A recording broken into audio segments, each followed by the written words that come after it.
मोबाईलचा स्वर जर असला ना तर स्वर चालू ठेवायचा आणि छाप मग थोडी कमी जास्त जरी झाली तर चालतंय. मग स्वर लावायचा फक्त. पेटीचा बी स्वर बरोबर नाही. हा, पेटीचे स्वर बरोबर वाजवणार. हा, थोडस जरा हे व्हायचं. पेटी क्लिअर नाही ना.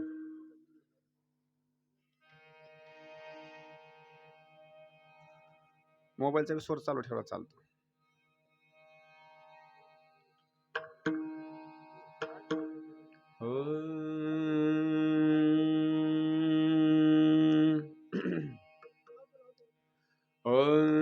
आपुल्या माहेरा जाईन मी आता, निरोपया संता हाती आला. सुख दुःख माझे ऐकिले कानी, कळवळा मनी करुणेचा. करुणी सिद्ध मूळ सावुले भातुके, येती दिसे येके न्यावयासी. त्याची पंथे माझे लागलेसे चित्त, वाट पाहे नित्य माहेराची. तुका म्हणे आता येतील न्यावया, अंगे आपुलिया माय बाप. सुख दुःख माझे ऐकिले कानी, कळवळा मनी करुणेचा. पांडुरंगा करू प्रथम नमन, पांडुरंगा करू प्रथम नमन.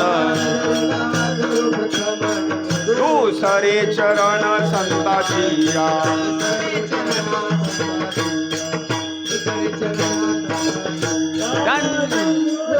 कथेचा विस्तार, त्यांच्या कृपादाने कथेचा विस्तार. बाबाजी सद्गुरु दास तुका,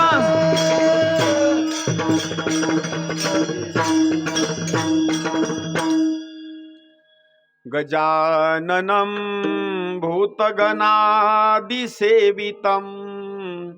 कपित्थ जम्बू फलचारुभक्षणम्. उमासुतं शोकविनाशकारकं, नमामि विघ्नेश्वर पादपङ्कजम्. शुक्लां ब्रह्मविचारसार परमामाद्यां जगद्व्यापिनीं, वीणा पुस्तकधारिणी मभयदां जाढ्यान्धकारापहां. हस्ते स्फाटिकमालिकां विदधतीं पद्मासने संस्थितां. वन्दे तां परमेश्वरीं भगवतीं बुद्धिप्रदां शारदाम्. नमो ज्ञानेश्वरा, नमो ज्ञानेश्वरा, नमो ज्ञानेश्वरा, नमो ज्ञानेश्वरा. निवृत्ती उदारा सोपान देवा, निवृत्ती उदारा सोपान देवा.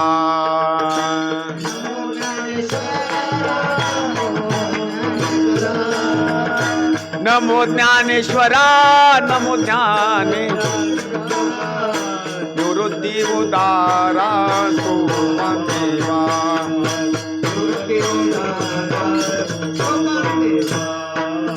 मुक्ताबाई नमो त्रिभुवन पावनी, आद्यत्रय जननी देवाची. वडायचं वडायचं.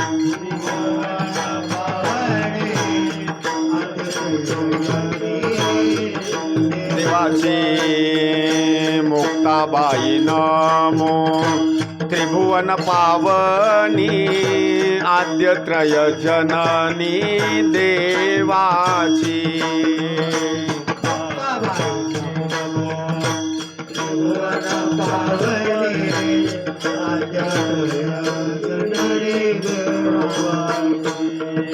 मुक्ताबाई नमो त्रिभुवन पावनी, मुक्ताबाई नमो त्रिभुवन पावनी, आद्यत्रय जननी देवाची ये, आद्यत्रय जननी देवाची ये.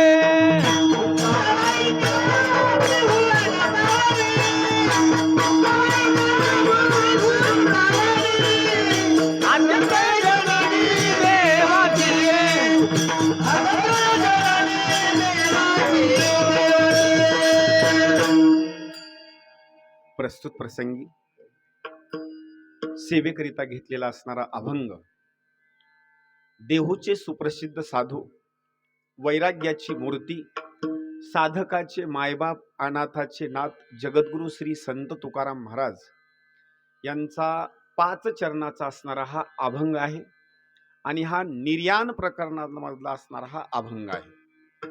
या पृथ्वी तलावरचं सगळं कार्य संपन्न झाल्याच्या नंतर जे आपल्या मुखातून निघालेले असणारे जे काही शब्द आहेत ते शब्द या अभंगामध्ये प्रतिपादन केलेले आहेत. विठाला विठाला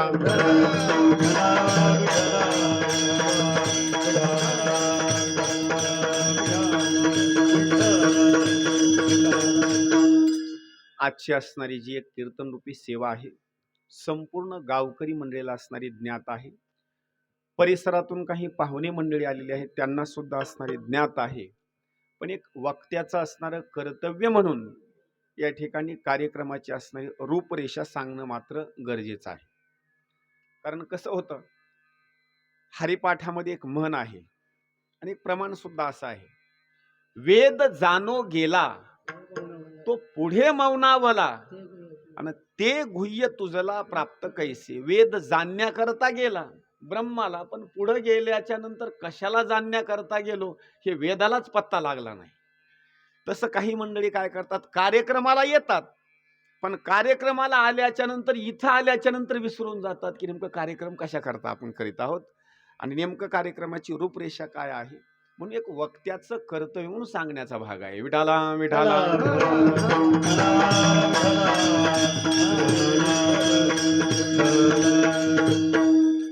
कैलासवासी वैकुंठवासी सखुबाई लक्ष्मण पाटील यांच्या वर्ष श्राद्धाच्या कार्यक्रमाच्या निमित्तानं किंवा गरुड पुराणामध्ये काही श्राद्धाचे प्रकार सांगितलेले आहेत, त्याच्यापैकी दुसऱ्या क्रमांकाचा असणारा हे श्राद्धाचा भाग आहे. पहिलं श्राद्ध 10व्या दिवशी आणि 13व्याच्या दिवशी केलं जातं, त्याला नवश्राद्ध म्हणतात.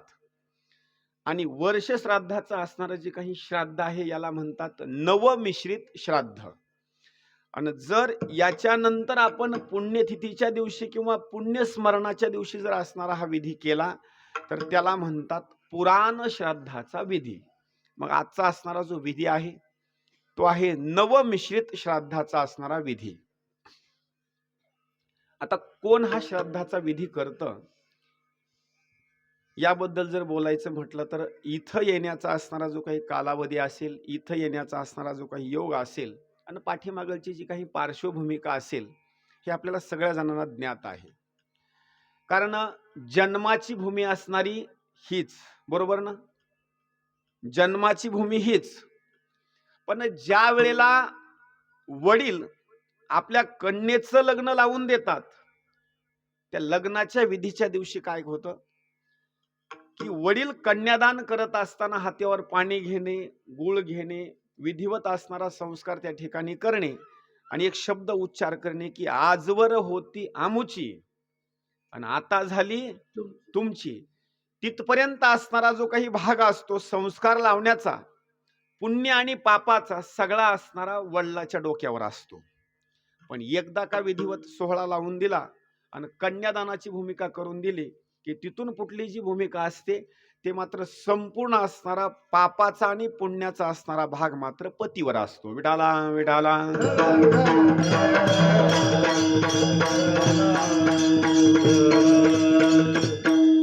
आणि वा वा वा वा वा छान. बरं असं प्रमाण पाहिजे. म्हणजे वडील तिथून सुटतात आणि वडील सुटल्याच्या नंतर तिथं कोण गुत्तो माहिती का? पुन्हा जावाई गुत्तो बरं का. जावाईनं छाती ठोकून असं लग्नामध्ये कधीच चालायचं नाही. तो गुतला आता. अगोदर मोकळा होता, पण लग्नामध्ये असणारा तो मात्र तिथं गुतला. आता पहा, संसारिक असणारं जीवन संपूर्ण असणारं परगावी घालवणं, जिथं आपल्याला आई वडिलांनी सुपूर्त केलेलं आहे, ते असणारं सासर. त्या सासरला असणारं संपूर्ण जीवन व्यतीत केल्याच्या नंतर पती परमेश्वराची साथ सुटल्याच्या नंतर पुन्हा कुणाचा आधार नसल्याच्या नंतर पुन्हा एकच आधार शिल्लक राहतो. कुणाचा ज्यावेळेला आधार नसतो ना, त्यावेळेला आधार असतो तो म्हणजे माहेरचा. आणि अभंग सुद्धा मी जो घेतलेला आहे ना, तो त्याच लेवलचा आहे बरं का. सगळ्याचा साथ सुटल्याच्या नंतर पुन्हा आधार मात्र दुसऱ्याचा कुणाचा नसतो. आता मला साथ कुणाचा नाही, म्हणून आता मी माझ्या परत असणाऱ्या माहेरला मात्र मी निघून जाणार. म्हणून तिथलं असणारं जीवन व्यतीत केल्याच्या नंतर उर्वरित जीवन परत आपल्या जन्मभूमीमध्ये म्हणजे आपल्या माहेरला घालवण्याकरता इथं येणं. भावाच्या बाबतीमध्ये जर बोलायचं म्हटलं तर कैलासवासी वैकुंठवासी किशनराव धोंडीबा शेळके. पण कालाचा अशी घटना आहे की खेळ कुणाला दैवाचा कधी कुणा कळला. मग तिथं मग मी असो, तू असो किंवा कुणी असो, इथं मात्र या दैवाच्या खेळामधून कुणी सुद्धा असणारा सुटलेला नाही. भावाच्या मृत्यूच्या पश्चात भावाची असणारी मुलं, त्या मुलावर असणारं हे प्रेमाची असणारी भूमिका. आणि त्या भावाच्या मुलाकडून म्हणजे आपल्या भाषेमध्ये बोलायचं म्हटलं तर आपण त्यांना भाचे म्हणतो. त्या भाच्याकडून आणि भाच्यांच्या मुलाकडून असणारी ही वर्ष श्राद्धाची असणारी सेवा. विठाला विठाला.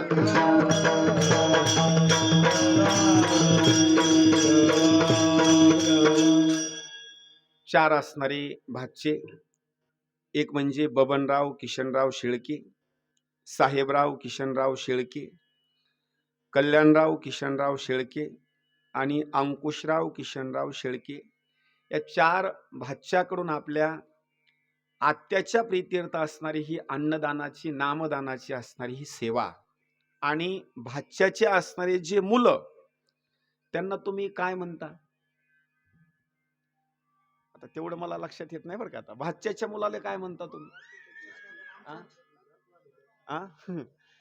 नातू म्हणता का? बर, नातू. त्या नातवंडाकडून सुद्धा आपल्या आत्याच्या प्रीत्यर्थ म्हणायचं ही असणारी वर्ष श्राद्धाची असणारी सेवा. एक म्हणजे विजय, राजू, नारायण, शरद, योगेश आणि रोहित. आपल्या या आत्याच्या प्रीत्यर्थ आणि भाच्याकडून सुद्धा असणारी आत्याच्या प्रीत्यर्थ असणारी ही वर्ष श्राद्धाच्या सेवेच्या बद्दल एक अन्नदानाची आणि ही कीर्तन रूपी असणारी ही सेवा. विठाला विठाला.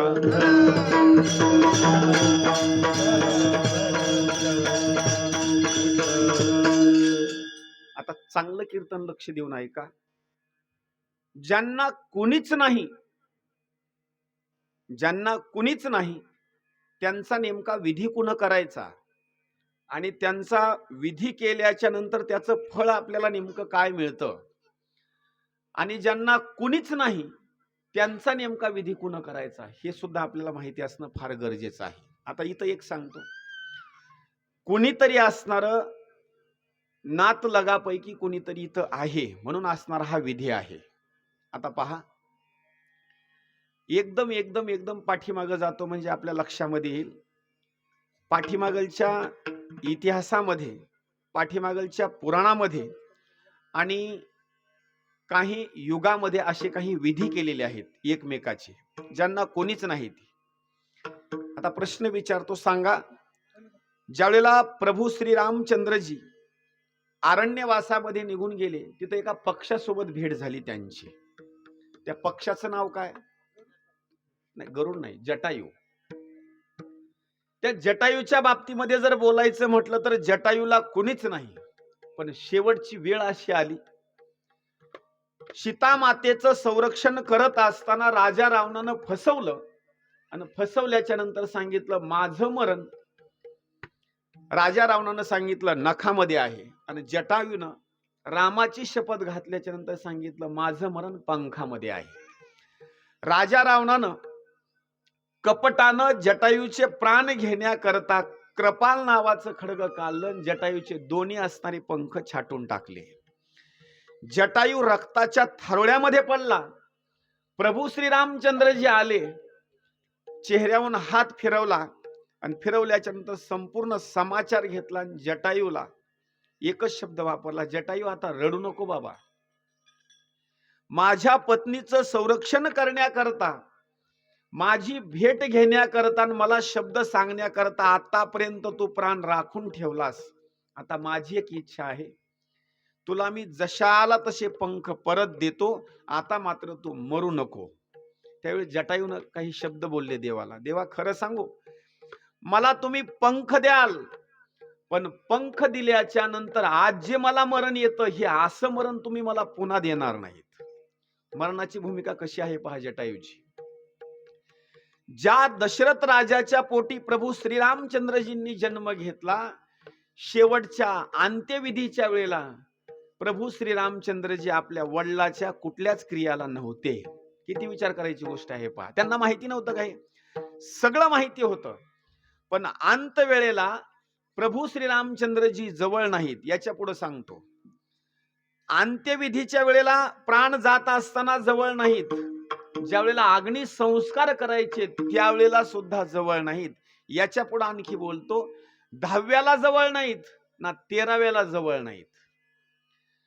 पण जटायू सांगतो, देवा ज्या बापाच्या पोटी तुम्ही जन्म घेतला त्याच्या कुठल्याच विधीला तुम्ही हजर नाहीत. मी एवढा भाग्यवान आहे की तुमच्या असणाऱ्या मांडीवर माझं शिरकमल आहे. आज तुमच्या मांडीवर माझं शिरकमल आहे.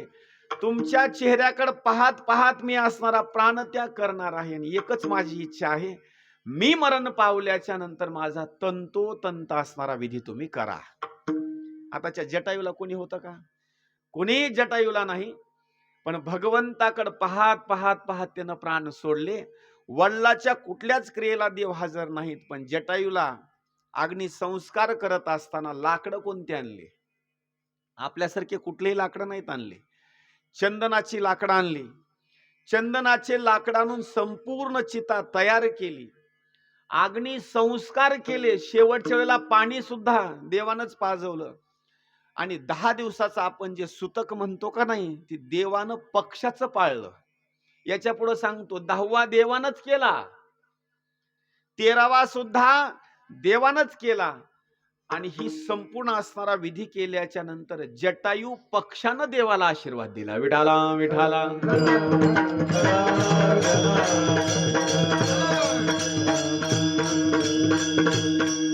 एक उदाहरण. दुसरं उदाहरण जर सांगायचं म्हटलं तर शबरी मातेला कुणीच नव्हतं. शबरी मातेला सुद्धा कुणीच नव्हतं. शेवटी शबरीनं सांगितलं, देवा माझी एकच इच्छा आहे, राम राम म्हणता जावो माझा प्राण. आता तुमच्याकडे पाहत पाहत असणारी माझी जी अग्नी आहे, जठराग्नी, मी प्रज्वलित करणार आणि त्या अग्नीमध्ये मी असणारी समर्पित होऊन जाणार. एकच इच्छा आहे, शेवटच्या वेळेला तुम्ही इथं माझ्या थांबावं. देव थांबले आणि तिचा सुद्धा असणारा जो काही संपूर्ण संस्कार आहे, विधी आहे, दुसरा तिसरा कुण केला नाही, देवानच केला.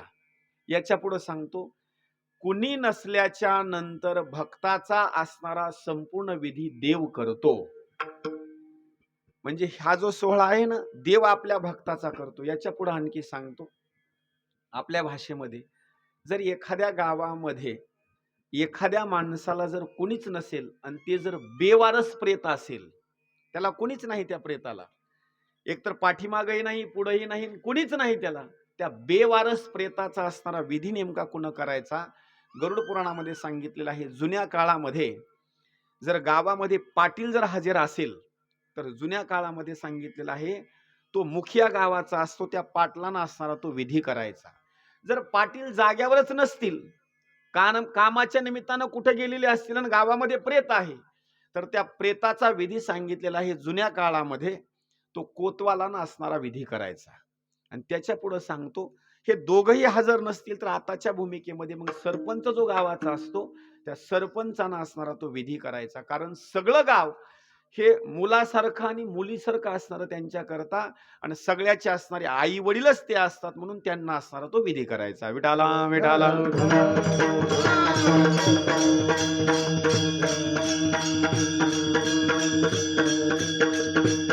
आता जर हा विधी नाहीच केला तर त्याचा पश्चाताप नेमका काय होतो याचं सुद्धा वर्णन केलेलं आहे. जर हा विधी जर नाही केला ना तर जो जीव मृत्युमुखी पडलेला आहे त्याची कुणा ना कुणावर तरी असणारी अपेक्षा असते. असं कुणीच नाही असं समजू नका. कुठल्या तरी जीवाचा एक तरी माणूस असणारा जवळचा असतो. जरी नातेवाईक जवळचे नसतील, मित्र तरी जवळचा असतो, कुणी संत तरी जवळचा असतो, कुणी महाराज तरी जवळचा असतो, पण कुणी ना कुणी असणारा तो जवळचा असतो आणि त्या जवळच्याच व्यक्तीनं असणारा तो विधी करायचा. जर हा विधी जर नाहीच केला तर जो मरण पावलेला आहे त्याला मात्र अन्नही खाण्याकरता मिळत नाही आणि पाणीही पिण्याकरता मिळत नाही. तो एक काम करतो, जिथं निघून गेलेला आहे तिथून परत येतो, जिथं असणारं स्वतःचं शरीर संपवलेलं आहे तिथं परत यावं लागतं आणि आपल्याच शरीराचे लसके तोडून असणारं मांस खावं लागतं. विठाला विठाला.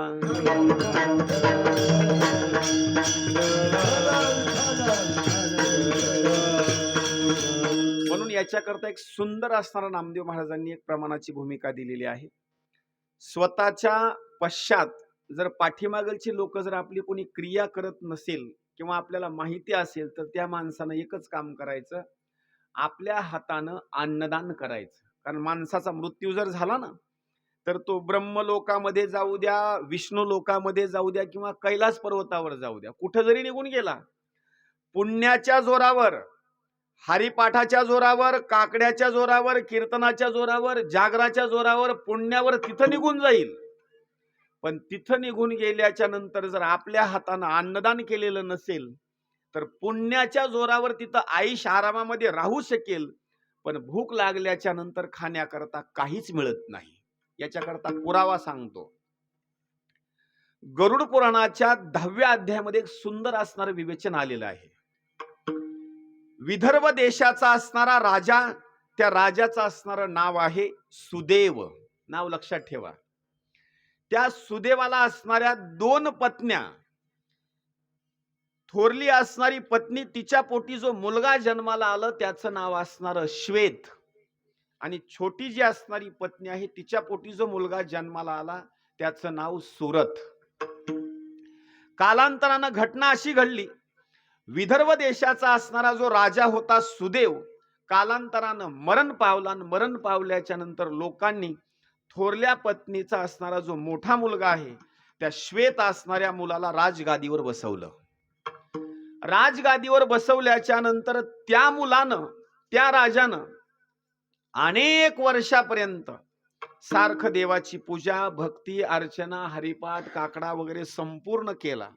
पण घटना अशी घडली, हे संपूर्ण करत असताना कधी ब्राह्मणालाही काही दान दिलं नाही आणि कुठं असणारा अन्नदानाची भूमिका केली नाही. कालांतरानं घटना अशी घडली, सगळ्या राज्याचा असणारा त्याग केला आणि राज्याचा त्याग केल्याच्या नंतर त्या राजानं आपला छोटा असणारा जो भाऊ होता सुरथ याला राजगादीवर बसवलं आणि राजगादीवर बसवल्याच्या नंतर तो अरण्यामध्ये निघून गेला. अरण्यामध्ये तिथं निघून जाऊन तपश्चर्या करण्याकरता सुरुवात केली. ओम नमो भगवते वासुदेवाय. ओम नमो भगवते वासुदेवाय. हजारो वर्षाची तपश्चर्या केली. तपश्चर्या केल्याच्या नंतर घटना अशी घडली, एक दिवस मृत्यूचा असणारा कालावधी जवळ आला आणि जवळ आल्याच्या नंतर राजाचा मृत्यू झाला. अरण्यामध्ये मृत्यू झाला. जशाला तसा असणारा प्रेत जाग्यावरच थांबलं, त्याचा अंत्यसंस्कार कुणीच केला नाही. कारण अरण्यामध्ये निघून आला होता तपश्चर्या करता, जवळ कुणीच नाही. मरणकाल जवळ आला, मृत्युमुखी पडला आणि डायरेक्ट असणारा तो सत्य लोकामध्ये निघून गेला. कशामुळं? देवाची भक्ती केल्यामुळं, पूजा केल्यामुळं, अर्चना केल्यामुळं. आणि सारखं भगवंताचं चिंतन करत करत तो सत्य लोकामध्ये असणारा निघून गेला. आता लक्षात ठेवा, सत्य लोकामध्ये गेलेला माणूस जोपर्यंत पुण्य आहे तितक्याच दिवसापर्यंत सत्य लोकामध्ये राहता येतं. पुण्य संपल्याच्या नंतर पुन्हा मात्र थांबता येत नाही. सत्य लोकामध्ये गेला, ब्रह्मदेवाची सभा पाहिली, वेगवेगळे असणारे भुवन पाहिले, आयुष आरामामध्ये राहू लागला. पण 1 दिवस झालं, 2 दिवस झालं, सगळी असणारी मजा, पण खाण्याकरता कोणी चहालाही विचारीना आणि पाणी पिण्याकरता पाणीही कुणी दिलं ना, अन्नदान तर कोणीच करीना. 1 दिवस टेन्शन मध्ये आला ना, ब्रह्मदेवाच्या सभेमध्ये गेला ना, सांगू लागला, पुण्याच्या जोरावर मी सत्य लोकामध्ये आलो, संपूर्ण लोक माझी व्यवस्था व्यवस्थित करतात, पण नेमकं खाण्याचं काय? ब्रह्मदेवानं संपूर्ण फाईल त्याची पाहिली आणि सांगितलं, बाबा तुझ्या असणाऱ्या संपूर्ण आयुष्यामध्ये नामस्मरणाची भूमिका आहे, पुण्याची भूमिका आहे, पण अन्नदान मात्र तुझ्या हाताने एक शीतभर सुद्धा झालं नाही. त्याच्यामुळं आम्ही तुला इथं अन्नदान थोडं सुद्धा देऊ शकत नाही. मग खाण्याची नेमकी काय प्रक्रिया? सांगितलं, काही नाही. तुला जर असं अन्न जर खाऊ वाटत असेल तर अन्नदान मिळणार नाही. पण जर भूक लागली असेल, जिथं तू तपश्चर्या केली तिथं मात्र तुझ्या प्रेताला कोणीही अग्निसंस्कार केलेला नाही, तिथपर्यंत जाण्याकरता मी तुला विमान देतो, विमानामध्ये बस, तिथपर्यंत जा आणि तुझ्या असणाऱ्या शरीराचा असणारं जे काही मांस आहे लचके तोडून खा. हेच मांस तुला खाण्याकरता मिळणार आहे, अन्नदान मात्र मिळणार नाही. विठाला विठाला.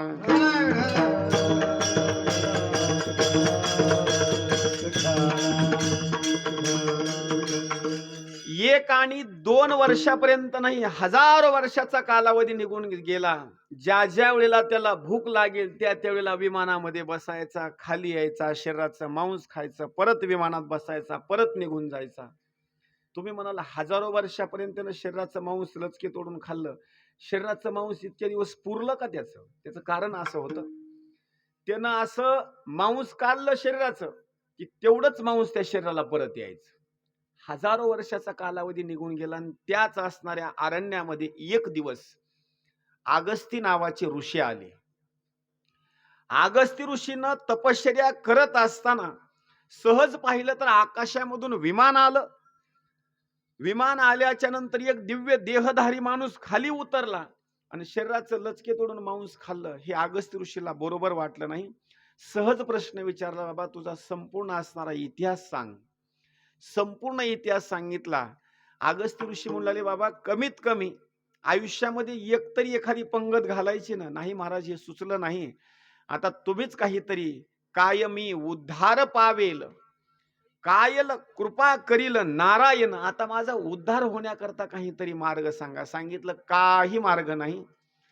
तुझ्या प्रीत्यर्थ कुणी जर अन्नदान केलं तरच तुला आता अन्न मिळेल, नाही तर अन्न मात्र मिळणार नाही. सांगितलं, आता इथं कोण येणार आहे माझ्या प्रीत्यर्थ अन्नदान करायला? कोणीच येणार नाही. एक काम करा, संत उदार उदार भरले अनंत भांडार, तुमच्या एवढे आता उदारच कुणी नाहीत, माझ्या प्रीत्यर्थ असणार तुम्ही आता अन्नदान करा, त्यानंतरच माझा उद्धार होणार. विठाला विठाला.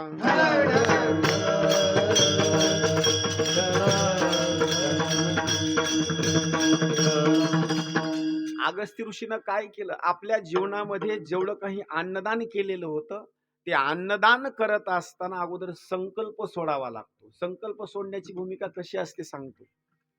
हातावर पाणी घेणं, तांदूळ घेणं, फूल घेणं, सुपारी घेणं, 1 रुपया घेणं आणि जेवढं आपण अन्नदान केलेलं आहे, जेवढ्या आपण काही पंक्ती बसवलेल्या आहेत, लोकाला अगोदर आपण संकल्प सोडल्याच्या नंतर परवानगी द्यायची असते. आणि हा संकल्प सोडल्याच्या नंतर लोकांनी तो प्रसाद खायचा असतो. त्या अगस्ती ऋषीनं काय केलं? कमंडलू मधलं पाणी घेतलं. सांगितलं, इथून पाठीमागच्या कालावधीमध्ये मी जे जे काही अन्नदान केलेलं आहे त्यापैकी 4था असणारा भाग अन्नदानाचा याच्या पुण्याच्या असणाऱ्या पावतीवर असणारा टाकून द्यावा, जेणेकरून याला भावी काळामध्ये असणारा अन्न खाण्याकरता मिळावं. अगस्ती ऋषीनं कमंडलू मधलं पाणी घेतलं आणि त्याच अरण्यामध्ये त्याच्या देखत असणारा तो संकल्प सोडला. त्याच्यानंतर त्या श्वेत नावाच्या राजाला अन्न खाण्याकरता मिळालं. जर अशा मोठमोठ्या राजाला, सत्यलोकामध्ये गेलेल्या राजाला जर अन्न मिळत नसेल आणि आपण जर एखाद्या जवळच्या माणसाच्या बाबतीमध्ये किंवा आई वडिलाच्या बाबतीमध्ये जर अन्नदान करत नसाल, तर त्यांचा सुद्धा दोष आपल्याला लागतो आणि त्यांना सुद्धा अन्नदान खाण्याकरता मिळत नाही. विठाला विठाला.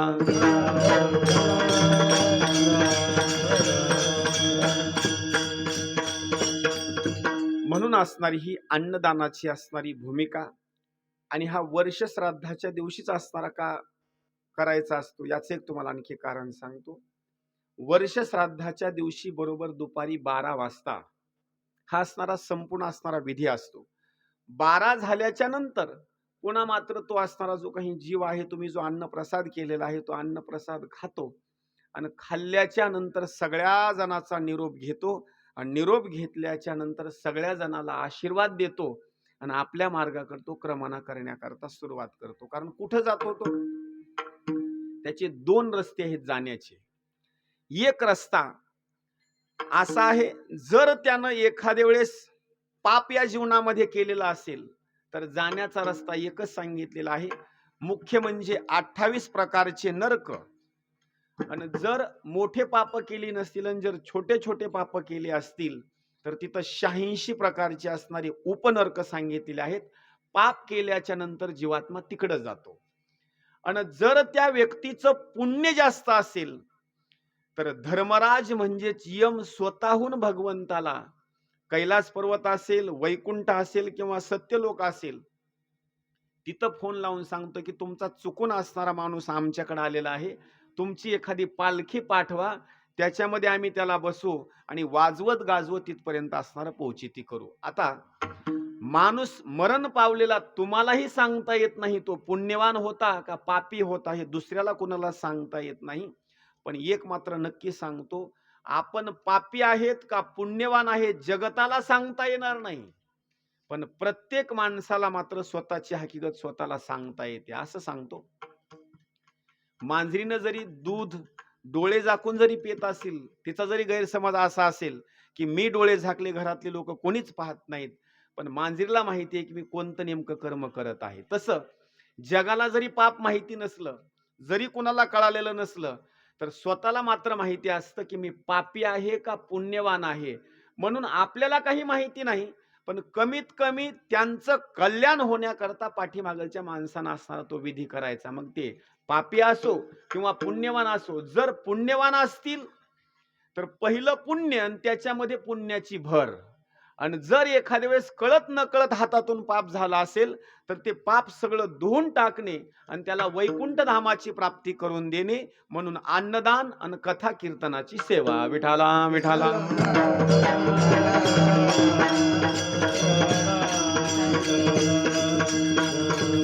कारण कलियुगामध्ये 2 गोष्टी महत्वाच्या सांगितलेल्या आहेत, लेने को हरिनाम आणि पुढं लेने को हरिनाम आणि देने को अन्नदान.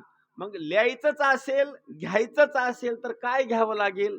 फक्त भगवंताचा असणार नाम. कारण सारा सार विचार करा उठा उठी आणि नाम धरा कंठी विठोबाचे तयाच्या चिंतने. बस तुमचे असणारे त्या नामामुळे असणारे दोष असतील, पीडा असतील, संपूर्ण असणाऱ्या निघून जातील. का? पथ्य नाम विठोबाचे अनेक वाचे न सेवी. मग असा एखादा जीवात्मा असेल आणि मृत्युमुखी पडला असेल तर त्यांच्या प्रीतीर्थ अन्नदान करायचं आणि अशा कथा कीर्तनाच्या असणाऱ्या सेवा ठेवायच्या. दोन्हीच्या स्वरूपामध्ये असणारा त्यांचा उद्धार होतो. म्हणून तुकोबाराय वर्णन करतात, करावे कीर्तन करावे कीर्तन गावे हरीचे गुण.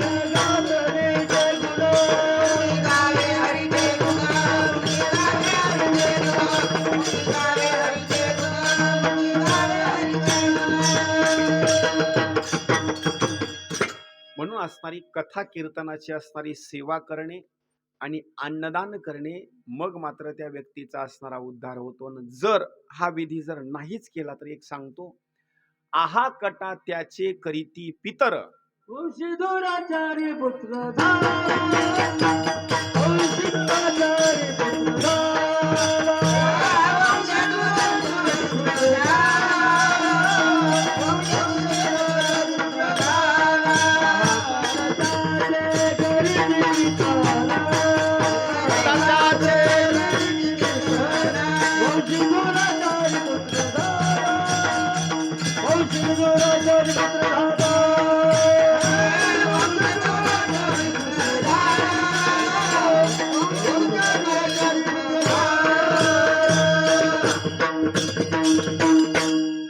ज्या पितरांची ज्यांच्यावर अपेक्षा आहे, मग त्या लोकांनी असणार त्यांच्या बाबतीमध्ये असणारी अन्नदानाची असणारी सेवा करायची. आणि जर अन्नदानाची सेवा नाही केली तर पितरांचे शब्द तुकोबाराय सांगतात, आहा कटा त्याचे. आहा कटा त्याचे म्हणजे ते सारखे असणारे रडतात की माझी अपेक्षा यांच्यावर होती, पण यांनी मात्र काही माझ्या प्रीत्यर्थ केलं नाही, म्हणून ते दुःख देतात. याच्या पुढे सांगतो, काही लोक म्हणतील नुसतं रडतील आणि निघून जातील, असं मात्र नाही. रडून निघून जात नाहीत.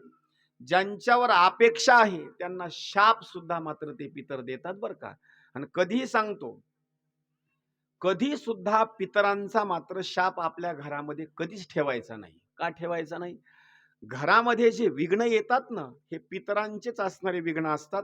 आणि पितरांचा दोष मात्र घरामध्ये कधीच ठेवायचा नाही. म्हणून आपण काय करतो, पितरपाठाचा एक महिना असतो. त्या पितरपाठाच्या महिन्यामध्ये आपण ते पितरांचा असणारा जो विधी असतो तो तंतोतंत करतो. का?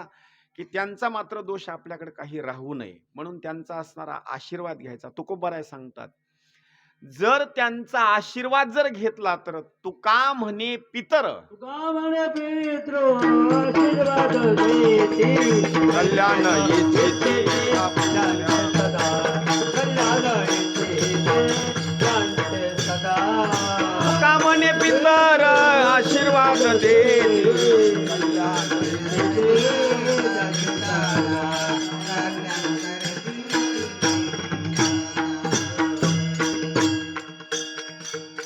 आता पितरांचा आशीर्वाद म्हणजे कोणता?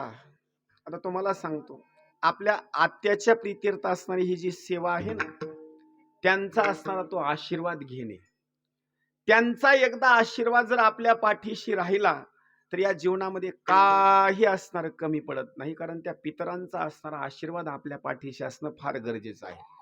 आता त्यांचा आशीर्वाद घेणं आणि त्यांनी आशीर्वाद देणं ही भूमिका कधी असते माहिती? आता आज वर्ष श्राद्धाचा कार्यक्रम आहे. आता या वर्ष श्राद्धाच्या कार्यक्रमाच्या बाबतीमध्ये अनेक जणांनी त्यांच्या प्रीत्यर्थ काही संकल्प केलेले होते. आता कोणते कोणते संकल्प? त्यांची सारखी आपल्याजवळ आठवण असावी म्हणून काही माणसं वर्षभरापर्यंत संकल्प करतात. कोणी काय करतं, आपल्याला आवडणारी वस्तू, मग कुणाला चहा आवडत असेल, एक वर्षभरापर्यंत असणारा चहाच घ्यायचा नाही. मग कुठं जरी आपण गेलो, कुणी जर सांगितलं चहा घ्या, नाही नाही, आमची आत्या मरण पावली म्हणून आम्ही संकल्प केला, आता वर्षभर असणारा चहा घ्यायचा नाही. कुणी असं ठरलेलं असतं, आम्ही भात खाणार नाही. वेगवेगळी भूमिका संकल्पाची केलेली असते. आणि तो असणारा संकल्प आपण वर्ष श्राद्धाच्या दिवशी काय करतो, हातावर पाणी घेतो आणि संकल्प असणारा सोडून देतो. आणि पुढे एक असणारा बोलण्याचा असणारा भाग असतो, आजपर्यंत असणारी तुम्ही आमच्यावर कृपा केली, आम्ही जेवढी तुमची सेवा करायची होती तेवढी आता सेवा केली. आता एक काम करा, तुमचा आणि आमचा असणारा जो काही संबंध आहे, या संबंधामध्ये असणारी एक माया आहे, माया. आणि ही असणारी माया तुम्ही आता तेज करा. म्हणजे माया आता ठेवू नका तुम्ही. आता तुम्ही आमच्यावरची माया थोडीशी कमी करा. आणि कमी करून काय करा, तुम्ही आता भगवंत स्वरूप व्हा, भगवंताच्याच नगरीला जा, म्हणून असणारा संकल्पाची भूमिका. आणि त्यांना इथून गमन करण्याकरता सगळ्या जणांनी असणारा तो निरोप द्यायचा असतो, निरोप. आणि निरोपाची एक भूमिका अशी असते, इथून पाठीमागच्या जीवनामध्ये त्यांनी सासरमध्ये काही असणारं आयुष्य घालवलं. आता सासरमध्ये आयुष्य घातल्याच्या नंतर तिथं संकट आल्याच्या नंतर जीवाभावाचे असणारे जर कोण असतील तर आपल्या माहेरचे असणारे लोक, तिथला असणारा त्याग करणे आणि त्याग केल्याच्या नंतर पुन्हा माहेराला जाणे. आता इथं आलं ना, मग इथं आल्याच्या नंतर तुकोबाराय वर्णन करतात, आता तिकडं मला दुःख होतं, सुखाची प्राप्ती नव्हती, म्हणून त्या गोष्टीचा सगळ्याचा त्याग करणे. आणि आता माझ्या जीवाभावाचे आहेत ते कोण आहेत? सगळे माहेरचे लोक आहेत. म्हणून आता मी सासरी थांबणार नाही. माझ्या आपुल्या माहेरा राहिला मी आता. आपुल्या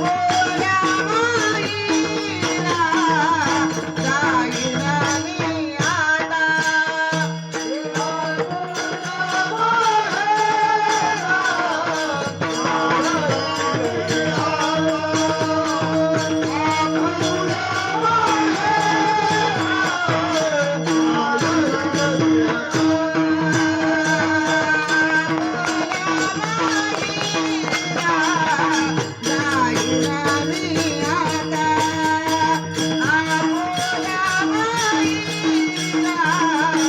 राहिला मी आता.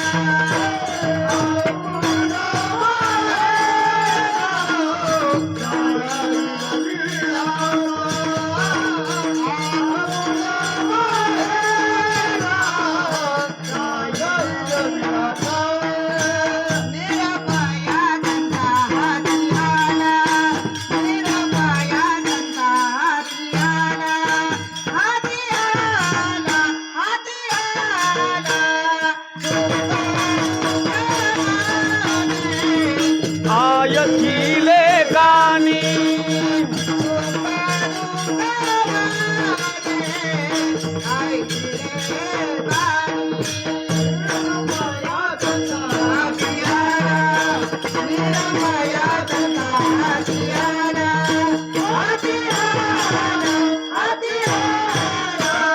सुख दुःख माझे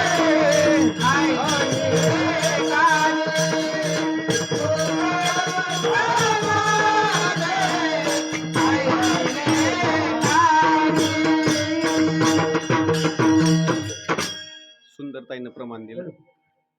आपुल्या माहेरा जाईन मी आता. आता अभंग आहे तुकाराम महाराजांचा आणि शब्द आहेत तुकाराम महाराजांचे.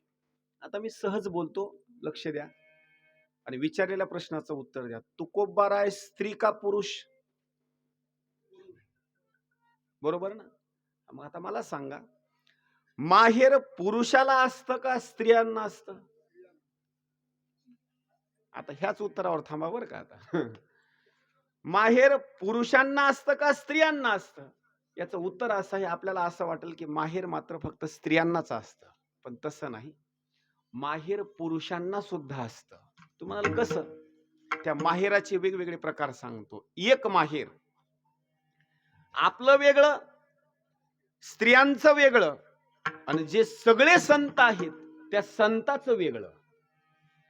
सांगा, सगळ्या संताचं माहेर कोणतं?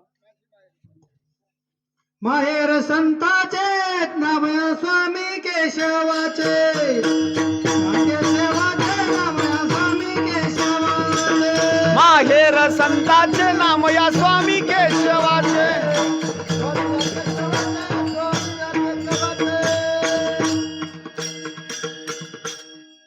सगळ्या संताचं असणारं माहेर जर कोणतं असेल तर माहेर संताचे आणि नाम या स्वामी केशवाचे. बर, संताचं असणारं जे माहेर आहे, हे संत कोणत्या सणाला माहेर मध्ये जातात?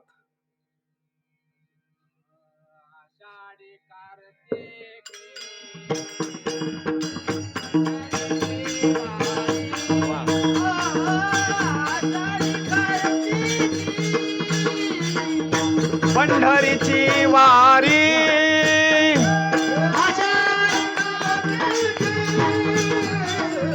पंढरीची वारी.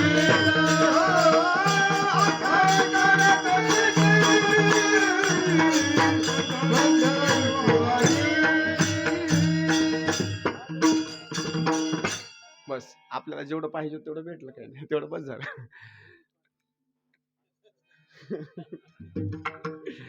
कसं आहे, संताचं असणारं जे माहेर आहे ते पंढरपूर माहेर. बरं, संत माहेराला कधी जातात? ओरिजिनल जर संत असतील तर महिन्याला मात्र माहेराच्या भेटीला जाणार. आणि डुप्लिकेट थोडेसे अर्धे असतील तर महिन्याला जाणार नाहीत, एकतर आषाढीला तरी जाणार, नाहीतर कार्तिकीला जाणार. त्याच्यापैकी सुद्धा आणखी सांगतो, काही जण कार्तिकीला जात नाहीत, फक्त आषाढीला जातात. पण सगळे संत माहेरला मात्र 100% जातात म्हणजे जातात. आता सांगतो पुढं, माहेरामध्ये नेमकं कोण कोण असतं. माहेरामध्ये काही गणगोत सांगितलेला आहे. माहेरामध्ये गणगोत जर सांगितलं असेल तर माहेरामध्ये जन्म देणारी आई, माहेरामध्ये जन्म देणारा बाप, माहेरामध्ये पाठीमागा आणि पुढं राहणारा भाऊ,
संतोष महाराजांनी चांगलं प्रमाण दिलं, दादाने चांगलं म्हणलं, काही अडचण नाही. पण एक सांगतो तुम्हाला, हे असेच प्रमाण द्यायचे बरं का. फक्त कीर्तनकार जर डुप्लिकेट असला तर प्रमाण तुमचं बरोबरच म्हणणार. कीर्तनकाराचे आता जे युट्यूब चाललंय का नाही, आता हे ऐकल्याबरोबर म्हणणार बरोबरच आहे प्रमाण. पण एक सांगतो, आता हे प्रमाण इथपर्यंत आपल्याला बरोबर आहे. आणि जर एखाद्या वेळेस जर त्या अभंगाचं ध्रुवपद जर पाठ नसलं तर सोपा पर्याय सांगतो, परत तेच म्हणायचं. त्याला काय अडचण नाही, काही नाही. कारण ते काय होतं, तिथं माफी असते, पण त्याला दुसरं नाही ध्रुवपद लावायचं. ते काय होतंय, शेवटी महाराजाला सांगतात आम्हाला पाठ नाही. नाही, मी सांगतो ना, आता हे जे प्रमाण आहे हे दिलेलं आहे, या प्रमाणाचं ध्रुवपद आहे, राही रखुमाई सत्यभामा माता अन पुंडलिक सखा माहियेर. याच्यामधलं असणारं ते प्रमाण आहे. वा, छान छान, बस. पंढरी ये माझे माहेर साजनी, पंढरी ये माझे माहेर साजनी.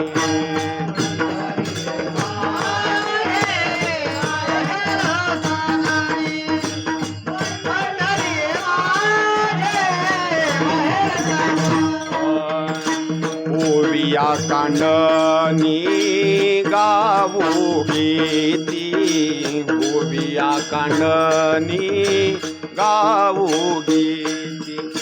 राही रखुमाई सत्यभामा माता, राही रखुमाई सत्यभामा माता. ओविया कांडनी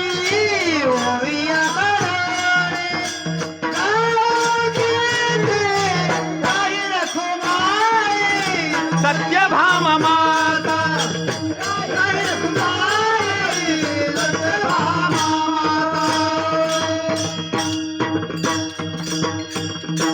आता एवढे कीर्तन मी करतो ना, पण दुसरीकडे कीर्तन करत असताना माझ्यावर सुद्धा दबाव येतो बरं. बाहेर आता 2 दिवसाखाली मुंबईला कीर्तन करून आलो, चांगले चांगले वाजवणार गायक, पण कसं होतंय, बाहेर कुठं मला कीर्तन करायचं म्हटलं की मला सुद्धा दोरीत चालावं लागतंय, असं कमी जास्त जमत नाही. पण कसं आहे, आपल्या गावात कीर्तन करायचं म्हटलं की मला काहीच वाटत नाही. त्याचं कारण सांगू का, हे कीर्तन म्हणजे तुमच्या गावामध्ये मला काही वाटत नाही. कशा करता, लहान लेकरापासून वयोवृद्ध माणसापर्यंत मला सगळे ओळखीतात. आणि मी सगळ्याला ओळखितो. म्हणजे मला त्याला इथं इथं यायचं म्हणलं की मला कीर्तन सुद्धा पाठ करून यायची गरज नाही बरं का, अजिबात नाही. इथं कीर्तन म्हणजे घरी कीर्तन केल्यासारखं कीर्तन आहे. त्याच्यामुळं कधी चुकून जरी शब्द गेला तरी त्याचं काही नाही किंवा काही नाही, कारण सगळ्याच्या ओळखी असल्यामुळे मला एवढा काही दबाव येत नाही. बाहेर जर कीर्तन करायचं म्हटलं ना, तिथून येताना तंतोतंत अभंग बरोबर चरित्र काय काय सगळं पाठ करूनच यावं लागतंय. कमी जास्त मात्र जमत नाही. सुंदर प्रमाण दिलं. त्याच्यामध्ये आणखी एक सांगतो, असेच प्रमाण देत गेल्याच्या नंतर जरी चुकीचं जरी असलं तर चुकीचं म्हणत म्हणत म्हणत एक दिवस बरोबरच येणार.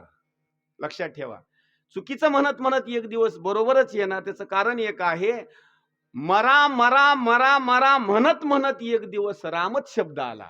तसं सांगतो, चुकीचं म्हणत गेल्याच्या नंतर एक दिवस बरोबरच येणार. विठाला विठाला.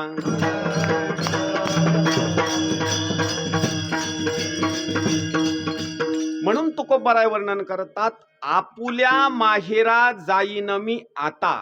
शब्द आहेत तुकोबारायांचे आणि त्या शब्दाची जुळवणी करत असताना कैलासवासी वैकुंठवासी सखुबाईच्या बाबतीमध्ये जर बोलायचं म्हटलं तर शब्द कसे आहेत पहा. दुःख झाल्याच्या नंतर आता कुणाचाच आधार नाही, मी आता माझ्या माहेरला निघून जाणार, सासरी मात्र मी थांबणार नाही. आता पहा, इथं येणं म्हणजे असणारे माझे भाऊ असतील, माझे आई वडील असतील, माझे असणारे भाच्या असतील, या सगळ्यामुळं मी इथं येणार. आणि तुकोबारायचे शब्द आहेत, मी माझ्या सांसारिक जीवनामध्ये सासरला राहत असताना इथं मला दुःख होतं, आता मी इथं थांबणार नाही, मी माझ्या माहेरला जाणार. म्हणजे कुठं जाणार? पंढरपूरला जाणार. कोण आहे पंढरपुरामध्ये? माय जगन्नाथ, बाप जगन्नाथ आणि अनाथाचा नाथ जनार्दन. पर तिथं आई आहे, वडील आहे आणि माझा पाठीराखा जर कोण असेल तर पुंडलिक असणारा माझा भाऊ आहे. बहीण कोण आहे? चंद्रभागा असणारी माझी बहीण आहे तिथं. आणि एकदा आई वडील असतील, माझी बहीण असेल आणि माझा भाऊ असेल आणि सगळं जर गणगोत सांगायचं म्हटलं तर गणगोत तिथं कमी नाही बरं का. चोखा मेळा माझे गणगोतच आहेत. नामदेव महाराज माझे गणगोतच आहेत. जनाबाई महाराज माझे गणगोतच आहेत. हे सगळे असणारे परिसा भागवत असतील, वेगवेगळे असणारे संत असतील, हे सगळे माझे गणगोत आहेत. म्हणून मी आता माझ्या सासरला थांबणार नाही, आपुल्या माहेरा जाईन मी आता. आता किती माहेर झाले? 2 माहेर झाले बरं का. एक माहेर म्हणजे सासरचं असणारं जीवन त्याग करणं, माहेरामध्ये येणं, हे पहिलं माहेर. हा व्यावहारिक जीवनामधला असणारा भाग झाला, हे माहेर. याच्यानंतर दुसरं असणारं एक माहेर आहे, हे सगळ्याला माहिती आहे. एक दिवस माहेर सुद्धा एखाद्या माणसाला सुखदायक नसतं, त्रासदायकच असतं. तुम्ही म्हणाल कसं काय? अशा भरपूर महिला आहेत, पती परमेश्वरासोबत भांडणं केले आणि माहेरच्या जीवावर माहेरी आले. माहेरी आल्याच्या नंतर भाऊजाईनं भांडणं केले आणि भावानंही भांडणं केले. आता कुठं जायचं? बोला ना. आता जिथून भांडणं करून आलेले होते आता तिथं परत जाता येत नाही ना. म्हणजे एक दिवस तुम्हाला आणखी सांगतो, व्यावहारिक जीवनामधलं माहेर सुद्धा एक दिवस दुःख देतं, सुख देत नाही. याच्यानंतर पुढे सांगतो, या माहेराचा त्याग केल्याच्या नंतर असं जीवाला वाटू लागलं की आता हे सुद्धा माहेर नको, चला आता पंढरपूरच्या माहेराला. मग काय होतं घटना माहिती? इथून एकदा पंढरपुरामध्ये जर गेलं, तिथं सुद्धा 2 दिवस 4 दिवस 8 दिवस आनंदामध्ये जातात आणि तिथं सुद्धा काही जणांना त्या सुद्धा माहेरामध्ये त्रास होतो. कसा त्रास होतो? विनोदानं सांगतो. आता विठ्ठल पाटील आळंदीला आलते, बरोबर. 7 दिवस राहिले ते माहेरच आळंदीचं बरं का. पण 8व्या दिवशी सकाळी काला झाल्याच्या नंतर एकदा पिशवी उचलायची, स्टँडला जायचं, स्टँडहून परत यायचं. गाडीमध्ये जागाच नाही, गाडी नाही. म्हणजे पुन्हा आता काय होऊ लागलं, माहेर सुद्धा तिथं बसू दिना गेलं ना. म्हणजे सांगतो, ते सुद्धा माहेर एक दिवस असं वाटतं की आपल्याला त्रासदायक आहे. मग त्याच्यानंतर माणूस निर्णय घेतो की आता याच्यानंतर कोणत्या माहेरला जायचं. आता सगळ्याच शेवटचं माहेर सांगतो, तिथं गेल्याच्या नंतर पुन्हा दुःख कसलंच नाही. त्या माहेराची ओळख भगवद्गीतेनं सांगितलेली आहे आणि स्वतः श्रीकृष्ण भगवंत सांगतात, न तद्भासयते सूर्यो न शशांको न पावकः यद्गत्वा न निवर्तन्ते तद्धाम परमं मम. एक सांगतो, पंढरपूरला गेल्याच्या नंतर सुद्धा काही साधू संतांनी सांगितलं, तिथं जाऊन जरी मेलात, तिथं जरी मरण आलं तरी सुद्धा तुम्हाला मुक्ती नाही. मरण मुक्ती वाराणसी पितृऋण गया नाशी उधार नाही पंढरीसी पायापासी विठोबाच्या. म्हणजे तिथं सुद्धा तुम्हाला सुख नाही. त्या माहेराचा एक दिवस तुम्हाला त्याग करावा लागेल. आणि सगळ्यात मूळ जर कोणतं माहेर असेल तर जिथं सूर्य नाही, जिथं चंद्र नाही, जिथं कुणीच नाही, ते माहेर म्हणजे मेन असणार ब्रह्म. विडाला विडाला.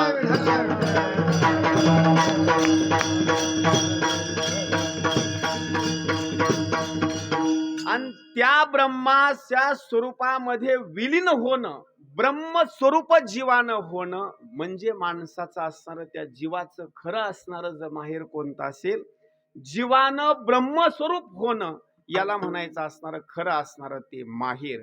म्हणून तर सांगतात ना, तुका म्हणे कैची कीव आणि कोठे जीव निराळा. जीवानं भगवंत स्वरूप होणं किंवा ब्रह्मस्वरूप होणं याला म्हणायचं आपुल्या माहेरा जाईन मी आता. आता या खऱ्या असणाऱ्या माहेराला जाण्याची असणारी भूमिका आहे. बर, माहेराला जात असताना अनेक लोकांनी निरोप देऊन चालत नाही. निरोप मात्र मुराळी मात्र तशाच क्वालिटीचा यायला पाहिजे. मग कोणता मुराळी? निरोप या संता हाती आला, निरोप या संता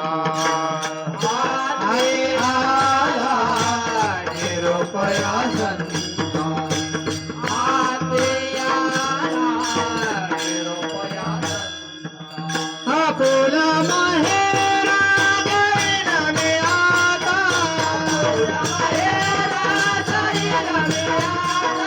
आपुला माहेरा जाईन मी आता. निरोपया संत हाती आला, निरोपया संत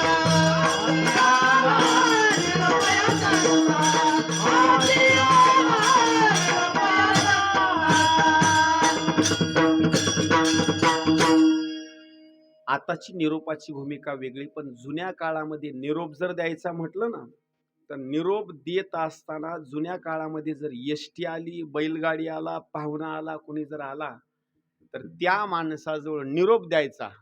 दीपावली आता जवळ आली, पंचमी आता जवळ आली आणि आमचा एवढा असणारा निरोप आता पोहोचिती करा. अगोदर माहेराला निरोप द्यायचा असतो की कुणीतरी मला घेण्याकरता या. तुकोबारायांनी सुद्धा तसा अगोदर निरोप दिला होता. त्याच्यानंतर संताकडून निरोप आला. कसा निरोप दिला पहा. तुम्ही सनकादिक संत, तुम्ही सनकादिक संत, तुम्ही सनकादिक संत,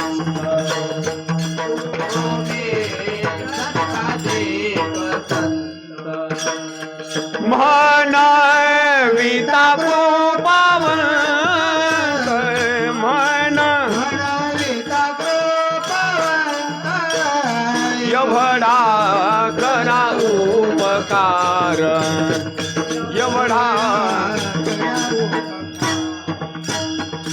म्हणविता कृपावन,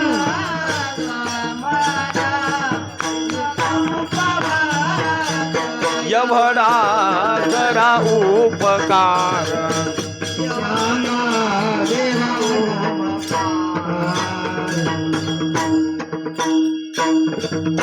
आता तुम्ही कृपावंत, साधू संत जीवलग, गोमटे ते करा माझे, भार ओझे तुम्हासी. पुढे वर्णन केलं आहे. गरुडाचे पायी ठेवी वेळोवेळा डोई वेगी आनावा तो हरी मज दिना ते उद्धरी पाय लक्ष्मीच्या हाती म्हणून येतो काकुलती किंवा किती यावे काकुलती तुका म्हणे शेषा आणि जागे करा ऋषिकेशा अगोदर निरोप दिला आणि निरोप दिल्याच्या नंतर मग मात्र तुकोबारायांना सुद्धा निरोप आला. तो कुणाच्या हातातून आला तर निरोप या संता हाती आला. तसं आपल्याला निरोप येण्याची भूमिका वेगळी आहे आणि साधू संताला निरोप येण्याची भूमिका वेगळी आहे.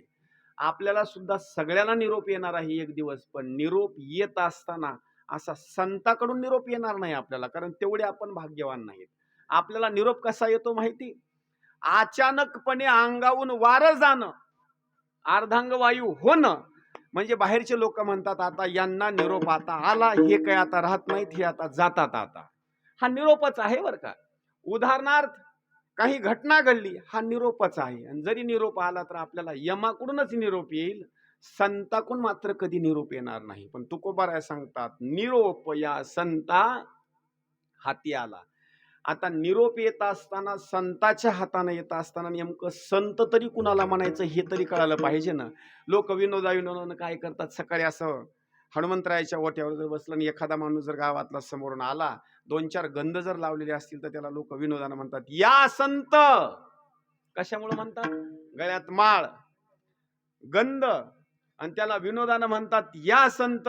अगोदर तुम्ही जीवन जगत असताना पहिलं मात्र फार व्यवस्थित वागला नाहीत, आता मात्र चांगलं वागलात, बरं झालं बरं का माळ घातली, म्हणजे त्याला विनोदानं म्हणतात. बर, त्याला संताची भूमिका दिली. पण ओरिजिनल साधू संताचा शब्दाच्या बाबतीमध्ये जर बोलायचं म्हटलं तर संत नेमकं कुणाला म्हणायचं, संताची व्याख्या सांगतो. संत तोची जाना शांत ज्याचे मन, संत तोची जाना शांत ज्याचे मन, अनुचे प्रमाण तुझे नाही, अनुचे प्रमाण तुझे नाही. संत तोची जाना, संत तोची जाना शांत ज्याचे मन, अनुचे प्रमाण तुझे नाही.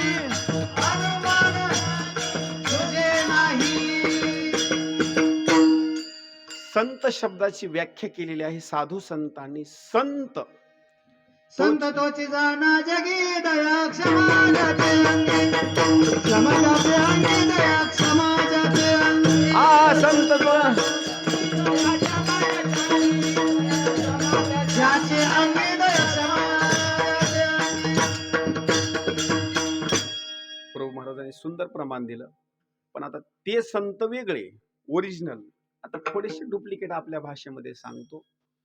आपल्या संताच्या बाबतीमध्ये जर बोलायचं म्हटलं तर संताची व्याख्या केलेली आहे, संत तोची जाना शांत ज्याचे मन. ज्याचं मन शांत आहे त्याला म्हणायचं संत. आता इतरच तर सांगतो, इतरला सांगत नाही. जर आपण दुसऱ्या गावी कीर्तनाला गेलो आणि कीर्तन सुटलं आणि कीर्तन सुटल्याच्या नंतर एक कार्यक्रम असतो की सगळ्यांनी आता पॉकेट आणि श्रीफळ घेऊन जा.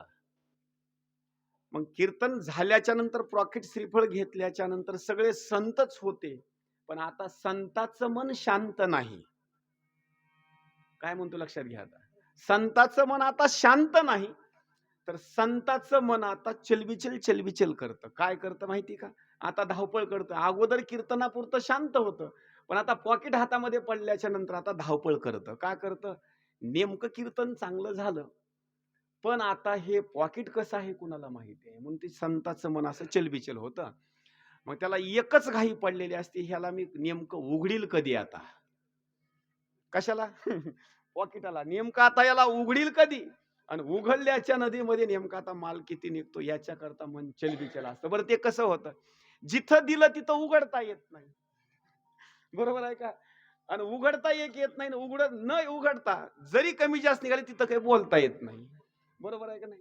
आता या संताचं मन चलबिचल होतं. मग ते कुठं जाऊन बघावं लागतं माहिती का? लांब दूर जावं लागतं, तिथं जाऊन ते बघावं लागतं. मग कार्यक्रमाची रूपरेषा तिथं संताची होते.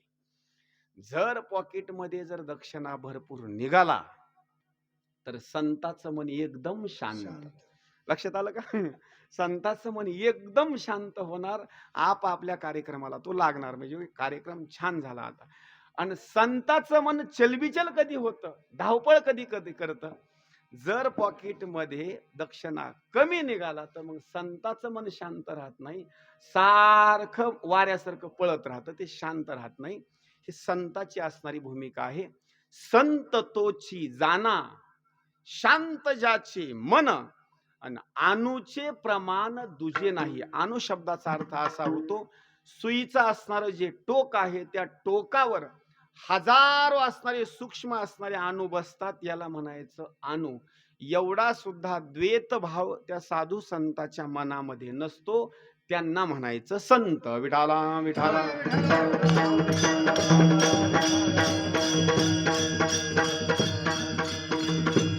म्हणून तुकोबाराय वर्णन करतात, मला असणारा जो काही निरोप आलेला आहे तो इतर माणसाच्या हातातून आलेला नाही, तर तो आलेला निरोप, निरोप या संता हाती आला. म्हणजे हातामध्ये असणारा तो असणारा जो निरोप आहे ना, साधू संतांनी मला निरोप सांगितला. बरं, निरोप सांगत असताना ज्यांच्याकडे माझा निरोप गेला, तर निरोप गेल्याच्या नंतर तो निरोप मात्र त्यांनी ऐकला. आता सांगतो, एखाद्या मुलीला जर सासरी जर त्रास होत असेल आणि बाहेरच्या लोकांनी निरोप येऊन जर सांगितला की तुमच्या अमुक अमुक मुलीला सासूचा त्रास आहे, सासऱ्याचा त्रास आहे, घरच्या सगळ्या लोकांचा त्रास आहे, त्यावेळी आई वडील काय करतात माहिती? बाळ, आता तू एक काम कर, त्या सासरचा त्याग कर आणि इथंच येऊन आनंदामध्ये राहा. शिळी भाकरी तुला इथं आनंदाची मिळेल, तिथं मात्र अजिबात तू आता थांबू नको, शेवटचा निर्णय असतो. आणि हे सुख दुःखाची गोष्ट तुकोबारायाची. सुख दुःख माझे आय की पाणी, सुख दुःख माझे आय की पाणी, सुख दुःख माझे आय की पाणी. म्हणा माईक वाले म्हणा.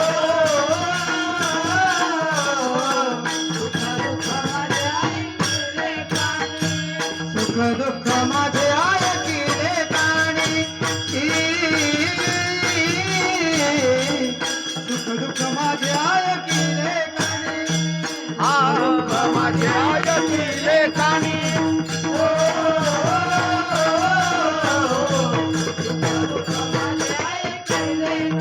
सुख दुःख माझे ऐकिले कानी, कळवळे करुणे का. सुख दुःख माझे ऐकिले कानी, सुख दुःख माझे ऐकिले कानी.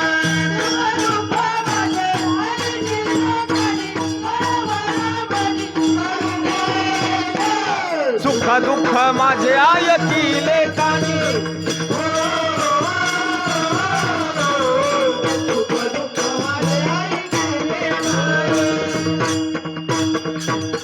विठोबा रखुमाई,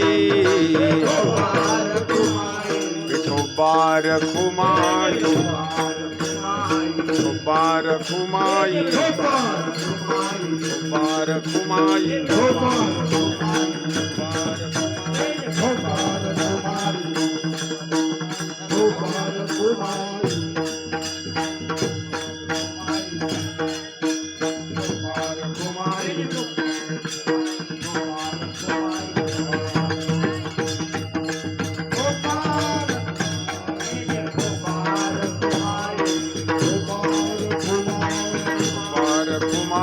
ढोबार कुमार, ढोबार कुमार, ढोबार कुमार, ढोबार कुमार, ढोबार कुमार, ढोबार कुमार.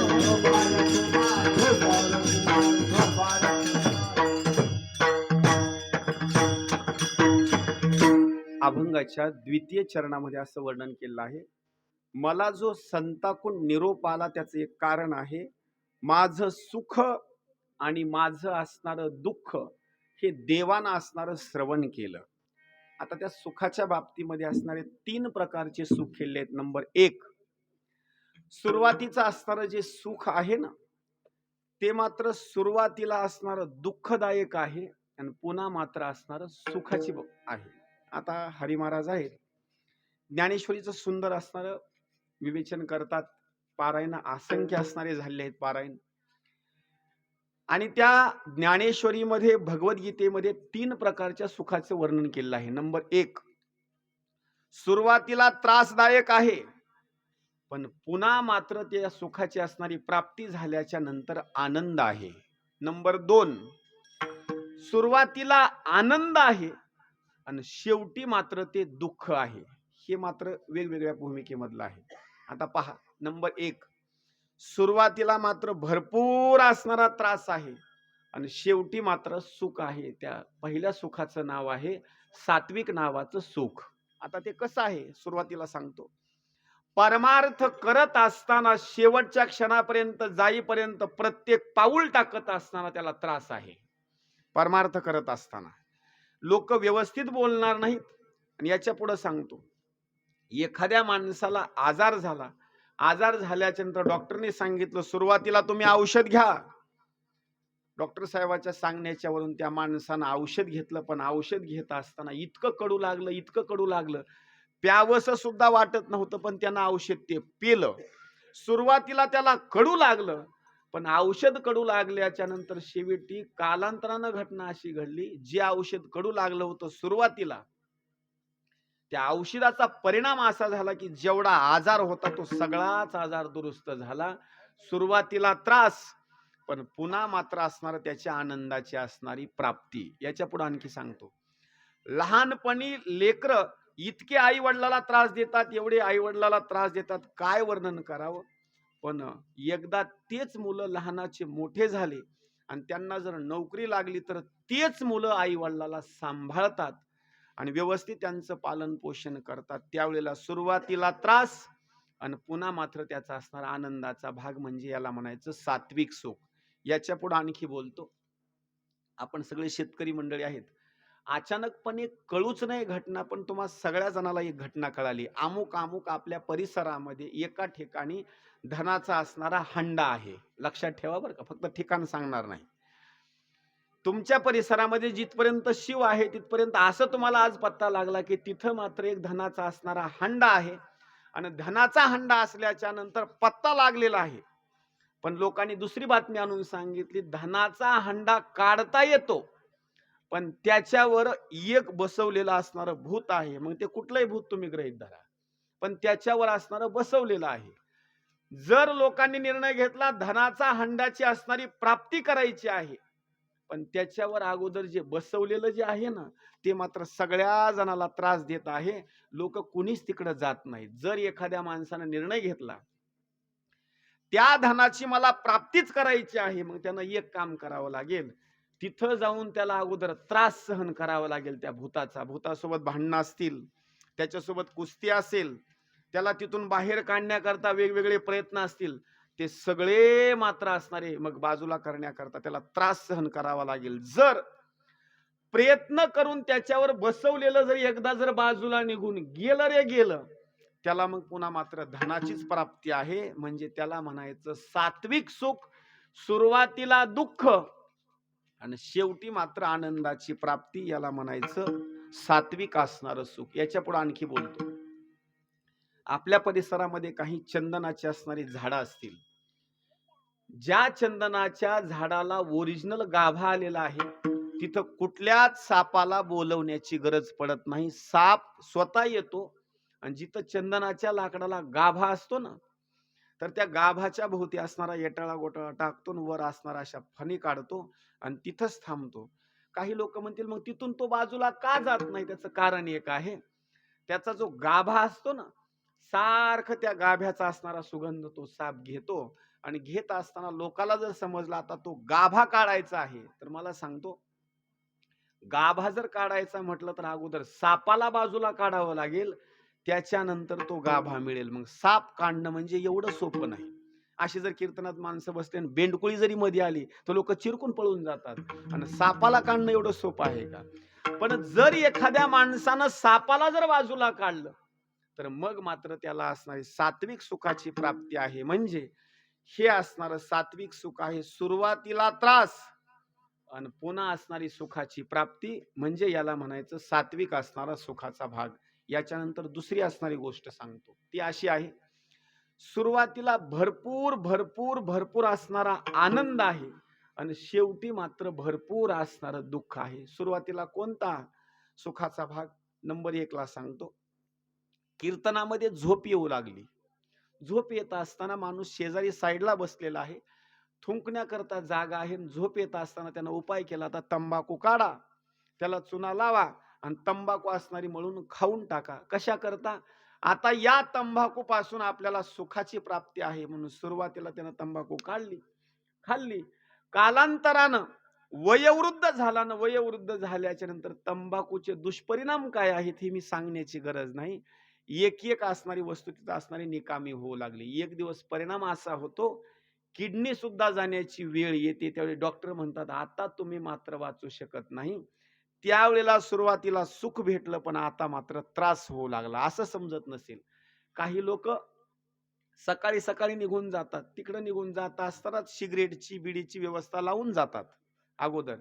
सुरुवातीला एवढा आनंद आहे, एवढा आनंद आहे, एवढा आनंद आहे, दात पळून जातात आणि पुन्हा मात्र सगळं गाव झोपलेलं असतं आणि एकटाच बाबा गावाला जागा करतो. पुन्हा कशा करता? खोकलून खोकलून छटाकाची अर्धा छटाकाची ताकद राहतो. मग मात्र खोकून खोकून छाती बाहेर पडण्याची वेळ येते.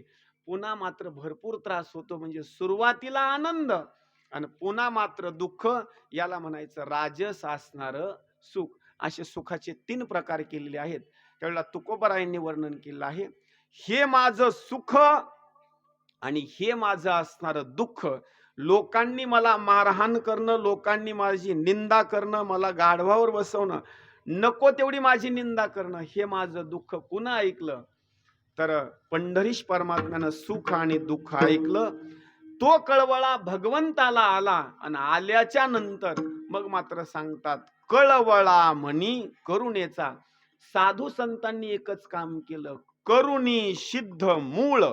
करुणी सिद्ध मूळ. सावुले भातुके अन येती एके दिसे न्यावयासी. आता एकच झालेलं आहे.